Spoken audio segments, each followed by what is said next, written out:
The picturesque town of Cetinje in Montenegro had a bloodied start to 2025. On January 1st, a gunman killed 13 people with an illegal firearm, then shot himself. The crime shook Vesna Pejovic. She lost her daughter and 2 grandsons in a mass shooting in 2022. This was another blow in her battle to reduce gun violence in the country. Acquiring a firearm here is akin to buying bread in a shop.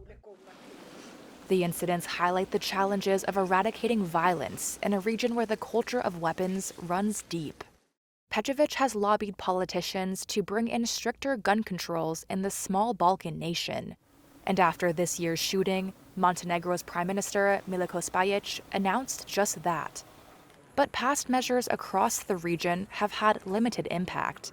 While gun-related deaths have remained relatively steady, annual gun-related incidents in the Western Balkans rose more than 70% between 2019 and 2024, according to CSAC, a UN and EU-backed regional gun control initiative. Montenegro ranks 3rd globally in gun ownership per capita, data from the Small Arms Survey shows. The country's attitude to weapons stems from centuries of wars with Turks, Venetians, and Austrians. It appears there is a certain, let's say, tradition in Montenegro, that there is no house in Montenegro that doesn't have a weapon. Vuceta Vucetic is a local historian.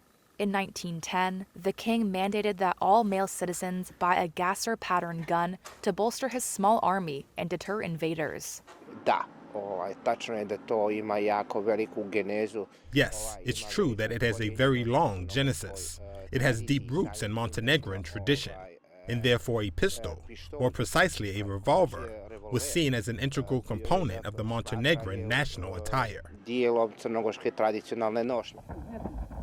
Then, the breakup of Yugoslavia in the 1990s triggered a series of bloody ethnic conflicts that left 6 million surplus firearms in the region.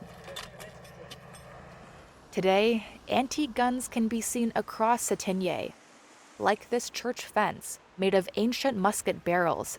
Their cultural significance means arms controls are unpopular. When the Prime Minister announced his stricter gun control measures in January, he gave the owners of illegal weapons 2 months to freely hand them over. 3 weeks later, 1,535 weapons had been surrendered.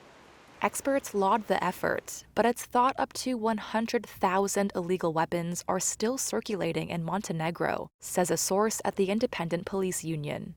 The country already has a years-old gun amnesty program, but it has done little to stop access to the illegal market. And psychologist Radoje Serovic is skeptical of more recent attempts to control the problem.